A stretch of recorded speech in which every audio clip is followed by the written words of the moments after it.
Hello and good morning to all. Today we are going to start our next topic, national political parties. In the previous video we have discussed about the meaning of political parties as well as the functions of political parties. And the next question we have discussed about the significance and importance of the political parties. Just now we will talk about the national political parties.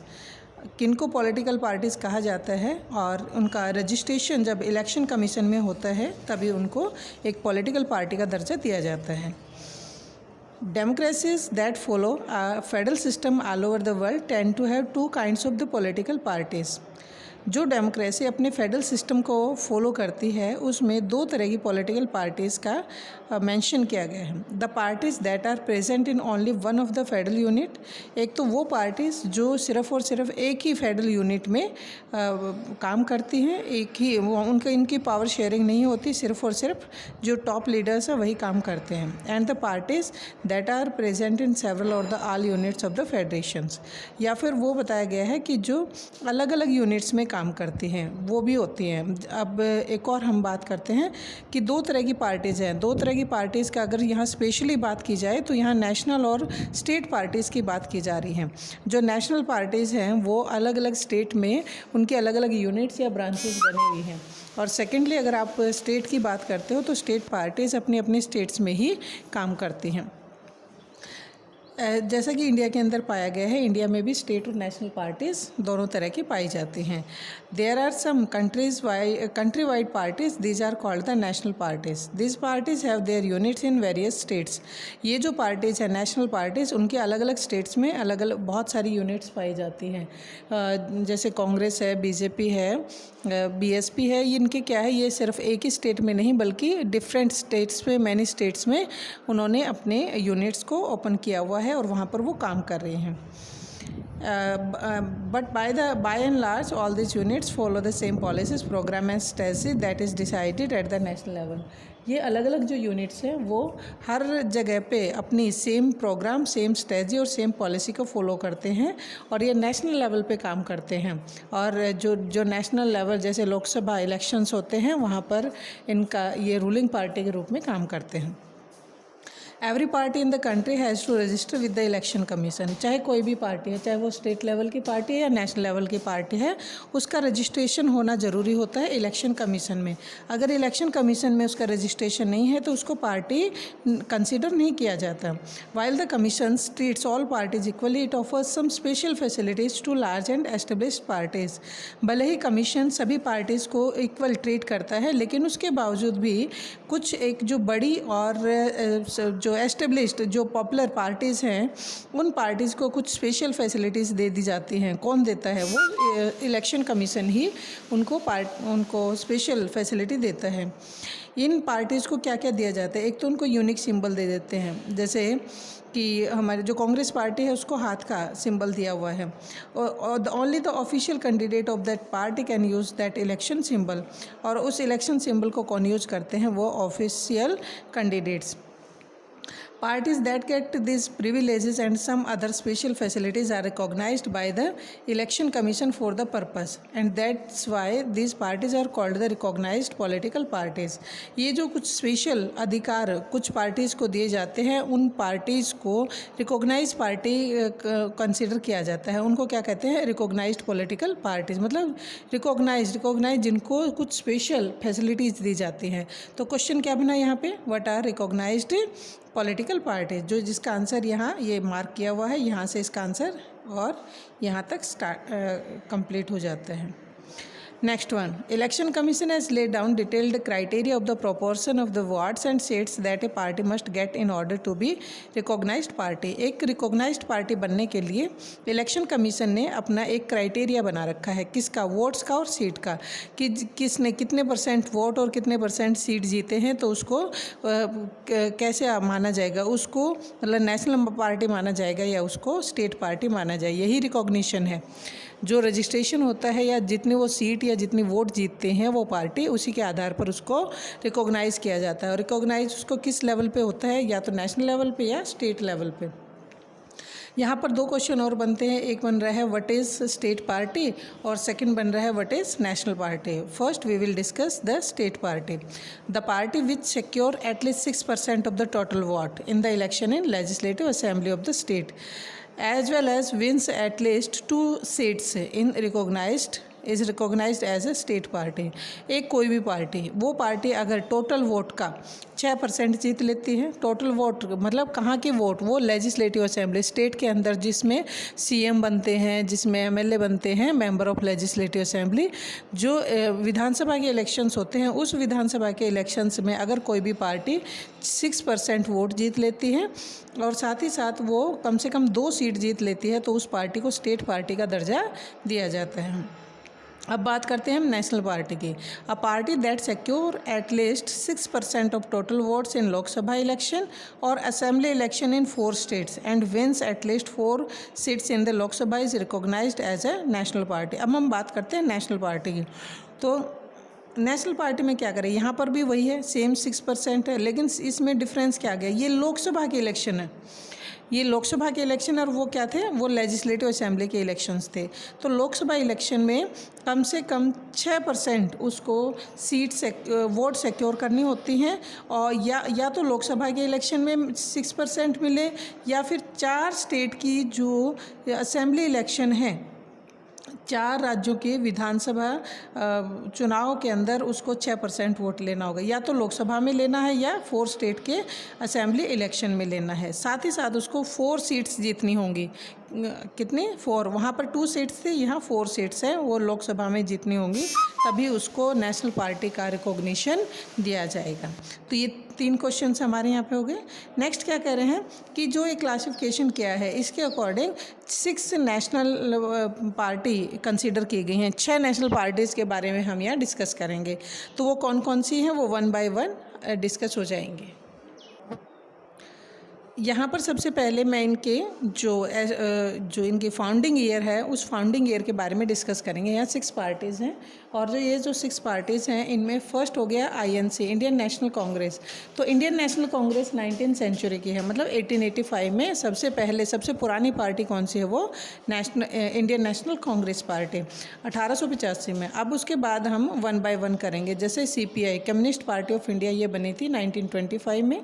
CPI communist party of India Marxist, ये M से Marxist, ये 1964 में बनी थी। पहले ये एक ही party थी 1925 में, लेकिन ये पार्टी में कुछ स्प्लिट हो गए थे, कुछ मतभेद आ गए थे, कुछ बंटवारा हो गया था, जिससे एक और इसी में से कुछ लीडर ने अलग होकर अपने एक और अलग से पार्टी बना ली थी, CPI-M मार्क्सिस्ट 1964 में। यानी 63 तक तो वो लगातार काम करते रहे, लेकिन 64 में आने के बाद लीडर्स ने अपनी अलग पार्टी बना ली थी। बीजेपी कब बनी थी? 1980 में। और बीएसपी बहुजन समाज पार्टी, ये बनी थी 1984 में। एनसीपी नेशनल कांग्रेस पार्टी भी आईएनसी का ही में से ही स्प्लिट होके आई है। आईएनसी जो इंडियन नेशनल कांग्रेस है, उसी का ही एक पार्ट है, उसमें से ही कुछ लीडर्स ने अलग होके एनसीपी नेशनल कांग्रेस पार्टी को बनाया था। और कब बनाया था? 1999 में बनाया था। और ये वाला तो आपको लर्न करना ही करना होगा, बाकी सारी 19 की ही देखो, 1925, 1964, 1980, 1984 और 1999। तो ये जैसे आप फ़ोन नंबर लर्न करते हैं, वैसे ही लर्न हो जाएगा। 2564808499, तो ऐसे ये भी लर्न हो जाएगा। और आगे सबके क्या आएगा? 19। तो 25, 64, 80, 84, 99 लर्न करने में ईजी रहेगा। Okay, next let's discuss the INC, Indian national Congress. इसको कांग्रेस पार्टी कहा जाता है, सबसे पुरानी पार्टी है, 1885 में ये बनी थी। इसमें स्प्लिट्स हुए हैं। स्प्लिट्स कब हुआ है? मतलब 1999 में स्प्लिट्स हो गया था। ये स्प्लिट्स हुए मतलब इसमें डिवीज़न हो गया था। इसका इंडियन पॉलिटिक्स में बड़ा डोमिनेंट रोल रहा है, बड़ा ही प्रभुत्व भूमिका निभाई है। और जब हमारा देश इंडिपेंडेंट हुआ था, तब इसी पार्टी ने रूल किया था, इंडियन नेशनल कांग्रेस ने। और लगातार 30 सालों तक रूल करने के बाद फिर आगे कुछ ही टाइम के लिए, 3 साल के लिए हट गए, और फिर आगे फिर से INC ने ही रूल किया था। यहाँ जवाहरलाल नेहरू ने इसकी लीडरशिप शुरुआत की थी। और इस पार्टी ने क्या, इसका मेन एम क्या था? इसका एम था to make the modern secular democratic republic in India. India को मॉडर्न, आधुनिक, सेकुलर, धर्मनिरपेक्ष, डेमोक्रेटिक रिपब्लिक बनाना। तो डेमोक्रेटिक लोकतांत्रिक और रिपब्लिक गणतांत्रिक देश बनाना था। रूलिंग पार्टी बता दी है कि कब तक रही, 1977 तक रही, फिर 1980 के बाद में फिर से बन गए। मैंने आपको अभी बताया था कि बीच में सिर्फ 3 साल के लिए हटी थी और उसके बाद 1989 तक बनी रही। फिर 1989 के बाद इसका सपोर्ट कम होता चला गया और इसके ये क्या था, लेकिन फिर भी हमारे देश में काम करती रही है, आज भी कर रही है। क्यों? क्योंकि बहुत सारे सोशल डिवीज़न हो गए थे। फिर बीजेपी पार्टी है और भी नेशनल पार्टीज़ है, उनका ज़्यादा इन्फ्लुएंस हो गया था, ज़्यादा प्रभाव आ गया था, वो ज़्यादा अच्छे से काम कर रहे थे जैसे अब है। अब सेकंड टाइम भी क्या है, बीजेपी पार्टी ही रूल कर रही है, तो इस तरीके से इसका सपोर्ट कम हो गया था। ये एक सेंट्रिस्ट पार्टी थी, ना तो राइटिस्ट ना ही लेफ्टिस्ट, तो ये सेंट्रिस्ट पार्टी थी, मेन पार्टी इसको माना गया था। As well as the party espouses secularism and welfare of the weaker sections and minority। इस पार्टी ने अपना मेन जो मकसद बनाया था वो बनाया था सेकुलरिज्म, यानी धर्मनिरपेक्षता को आगे बढ़ाना, किसी भी धर्म को प्रेफरेंस ना देकर सबको इक्वलिटी देना। Welfare to weaker section as well as to minority, जितने भी माइनॉरिटी पर्सन हैं, जो अल्पसंख्यक लोग हैं और जो वीकर सेक्शन है, जो कमज़ोर वर्ग है, उनको उनकी भलाई के लिए काम करना, ये इसने अपना मेन एम बनाया है पार्टी ने। स्पोर्ट्स न्यू इकोनॉमिक रिफॉर्म्स, नए आर्थिक सुधार करना, but with a human face, मतलब एक ह्यूमनिटी के साथ, वो उसके लिए कोई भी करप्शन ना करके बल्कि इकोनॉमिक रिफॉर्म, आर्थिक सुधार किया जाए, ये इस पार्टी ने अपना एम बनाया था। ये बहुत बड़ी पार्टी रही है। लोकसभा इलेक्शन ये तो 2004 की बात है, तो इसको आप छोड़ दें, ठीक है, ये वाला नहीं है। और इसका जो अभी जो कोalition गवर्नमेंट बनती है इसकी, वो है यूपीए, यूनाइटेड प्रोग्रेसिव अलायंस। हमने आपको बताया भी थे कि 3 गठबंधन नाम दिए हुए हैं 3 अलायंसेस के, एक यूपीए, एक एनडीए और एक लेफ्ट फ्रंट, तो 3 का नाम बताया था। जो कांग्रेस पार्टी कोalition गवर्नमेंट बनाती है उसका नाम दिया गया है United progressive alliance. Next national political party that is BJP, Bharatiya Janata party. Bharatiya Janata party की फाउंडेशन कब डली थी? वो 1980 में डली थी। पहले ये क्या था? पहले ये भारतीय जनसंघ था। पहले भारतीय जनता पार्टी नहीं बल्कि भारतीय जनसंघ का नाम इसको दिया गया था, बाद में इसको भारतीय जनता पार्टी का नाम दिया गया था। Wants to build a strong and modern India by drawing inspiration from India's ancient culture and values. ये इसका मेन ऑब्जेक्टिव क्या था? To make the strong and modern India, कि इंडिया को बहुत ज़्यादा मजबूत और आधुनिक बनाना। बाय ड्राइंग इंस्पिरेशन, प्रेरणा लेकर, कहाँ से? इंडिया का जो एंशिएंट कल्चर और वैल्यूज़ से इंस्पिरेशन लेकर, वहाँ से प्रेरणा लेकर। एंशिएंट कल्चर और वैल्यूज़ का मतलब क्या है? कि जो पुराना कल्चर है, पुरानी संस्कृति है, पुराने मूल्य हैं जो अतीत के हैं, उन अतीत के संस्कृति और मूल्यों को महत्व देते हुए इन्होंने एक मॉडर्न और स्ट्रॉन्ग इंडिया को बनाने का अपना एम बनाया है। Cultural nationalism is the importance element in its conception of Indian nationhood and politics. Hindutva इसका मेन कंसेप्ट रहा है, important concept. As well as wants full territorial and political integration of Jammu and Kashmir with India. जो इसने पहले क्या चाहा था कि पूरी तरह से पूरी जो इंडिया का जितना भी पार्ट है उसका इंटीग्रेशन किया जाए, उसको एक किया जाए, उसका एकीकरण किया जाए। जम्मू कश्मीर को भी साथ में मिलाने का इसने अपने प्रोपागेंडा में रखा हुआ था, जो अब कंप्लीट कर चुका है। जो 370 धारा थी वहाँ पे उसको ख़त्म कर दिया, और उसको ख़त्म करने के बाद अब जम्मू और कश्मीर को हमारे इंडिया में इंक्लूड कर लिया गया है। इंडियन कॉन्स्टिट्यूशन के अकॉर्डिंग अब जम्मू कश्मीर काम करता है। Uniform civil code for all the people living in the country irrespective of religion and ban on the religious conversions. कहते हैं सबके लिए यूनिफॉर्म सिविल कोड बनाना, सबके लिए same type of the rule बनाना, सभी लोगों के लिए जो हमारे देश में रहते हैं उन पर कोई भी रिलीजन से रिलेटेड कोई मुद्दा नहीं रखता कि भाई धर्म के आधार पर उनमें भेदभाव किया जाए, नहीं, सबके लिए यूनिफॉर्म सिविल कोड बनाना, ये भी इसने अपना ऑब्जेक्टिव बनाया था। रिलीजियस कन्वर्जन पे भी बैन लगाना, इसने अपना कहा कि कोई भी धार्मिक बदलाव नहीं करेगा कि हिंदू से मुस्लिम बन गया, मुस्लिम से जैन बन गया या बुद्धिस्ट बन गया, ये इसके ऊपर इसने बैन लगाया था और वो कंटिन्यू चला हुआ है। इसका मेन जो सपोर्ट इसको मिला है वो मिला है 1990s में, क्योंकि 1989 तक तो कांग्रेस को ज़्यादा सपोर्ट था, उसके बाद बीजेपी पार्टी को, जो भारतीय जनता पार्टी, उसको ज़्यादा सपोर्ट मिला है। ये स्टार्टिंग में लिमिटेड रही थी नॉर्थ एंड अर्बन एरियाज़ में, north west and to urban area, शहरों के अंदर ज़्यादा इसका प्रभाव था, लेकिन धीरे धीरे करके फिर ये साउथ की तरफ बढ़ा और रूरल एरियाज़ में भी इसका इफ़ेक्ट आना स्टार्ट हो गया।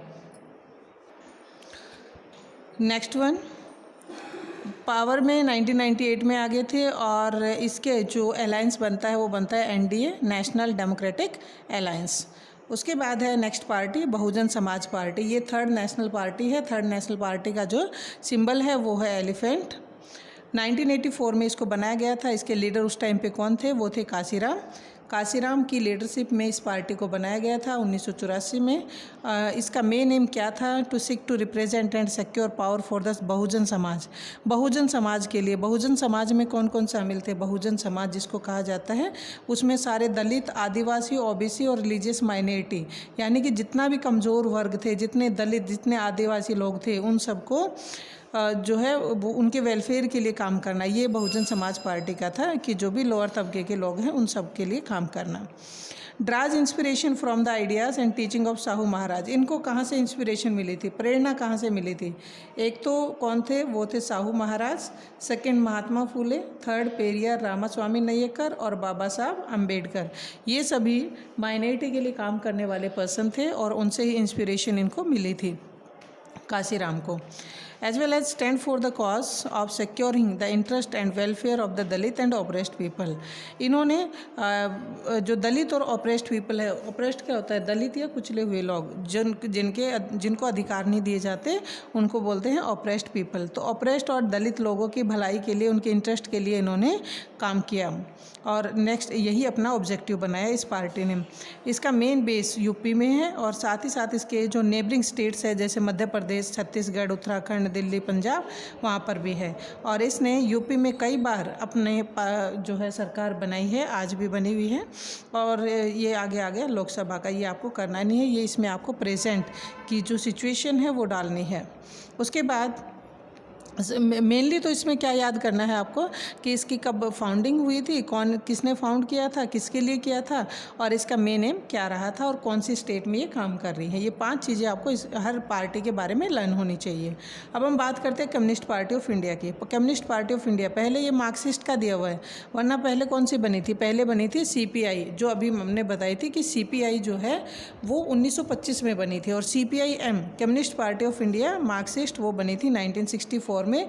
ये CPI में से ही बटके और 1964 में इसको बनाया गया था। इसका मेन क्या इसका विश्वास है, क्या बिलीव रहा है?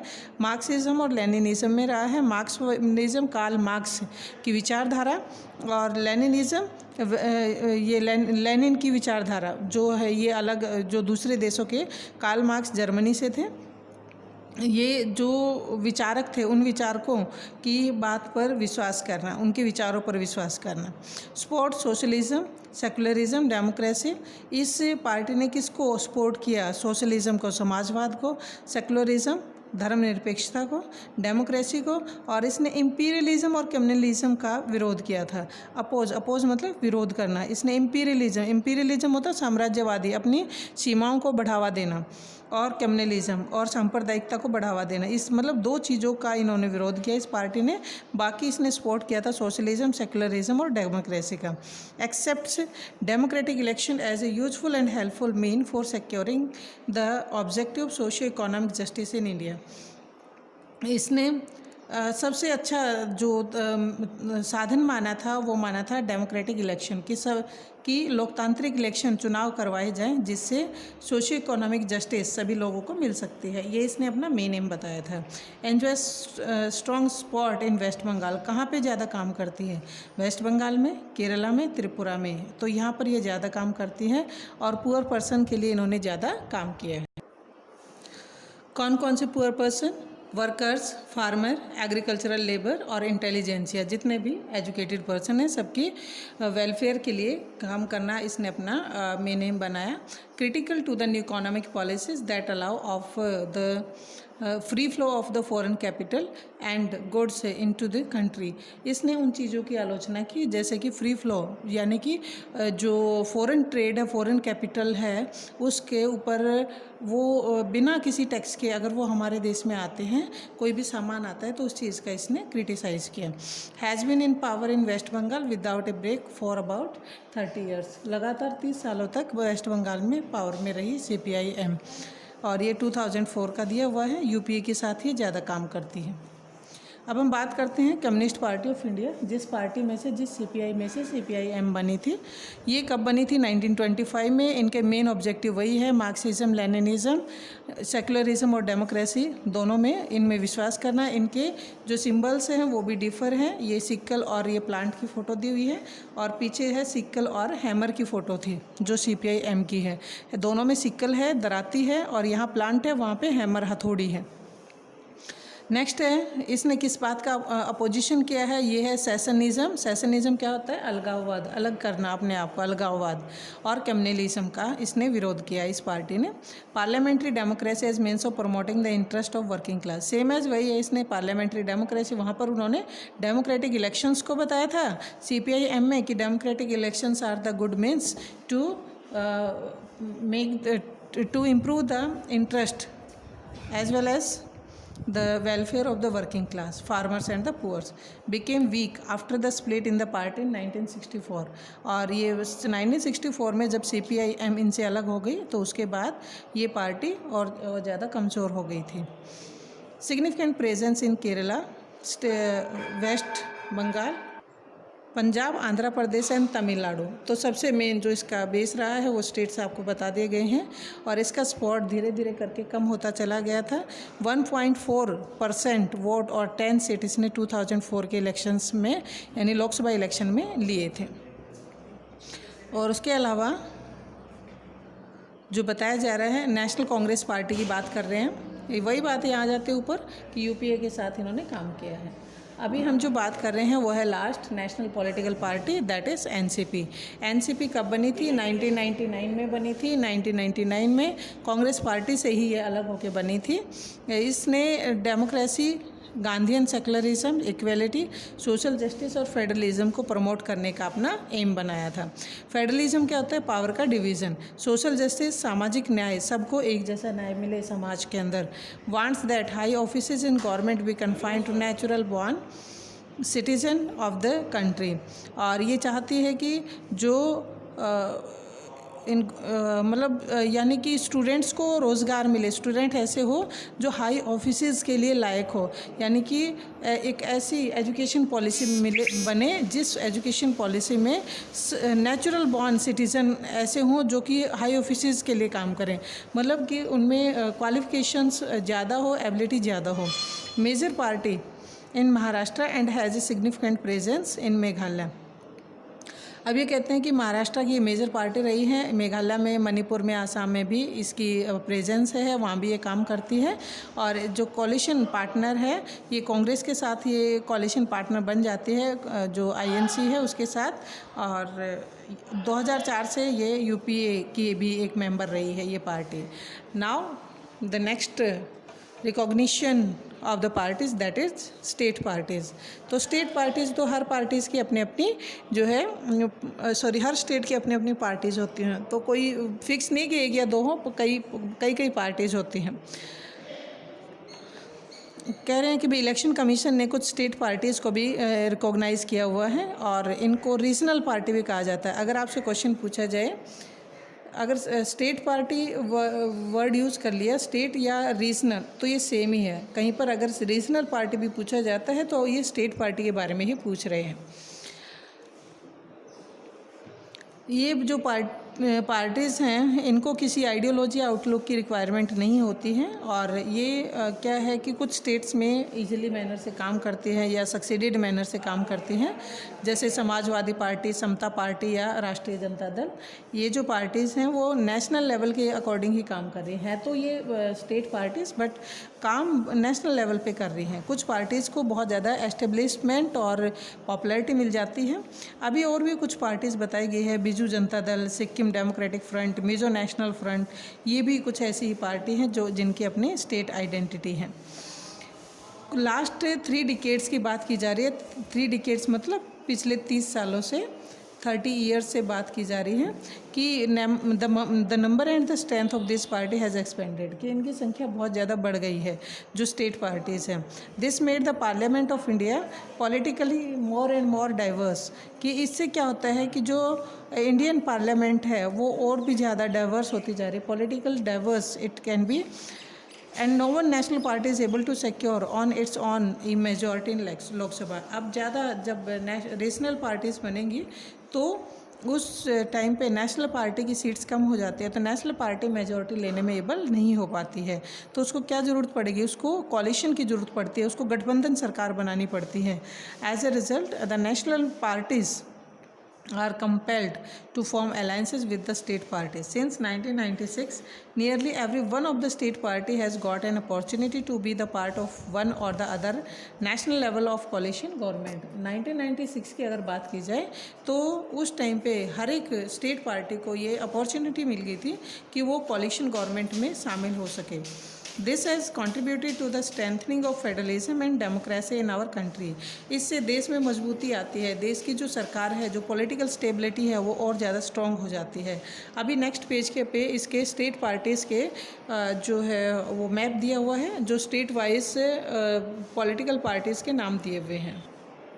Okay, look at this map, regional parties in India, and ये स्टेट वाइज यहाँ पर सारी पॉलिटिकल पार्टीज़ का यहाँ मेंशन किया हुआ है। तो आपको any 6 parties of north, east, west और साउथ इस तरीके से आपको लर्न करनी पड़ेंगी। कहीं से कोई भी क्वेश्चन पूछा जा सकता है, तो आपको ये पता होना चाहिए किस पार्टी को कौन सा सिंबल दिया गया है और कौन सी स्टेट में वो काम कर रही है। तो इसको बड़े ध्यान से आपको लर्न करना होगा। Okay, thank you and have a nice day.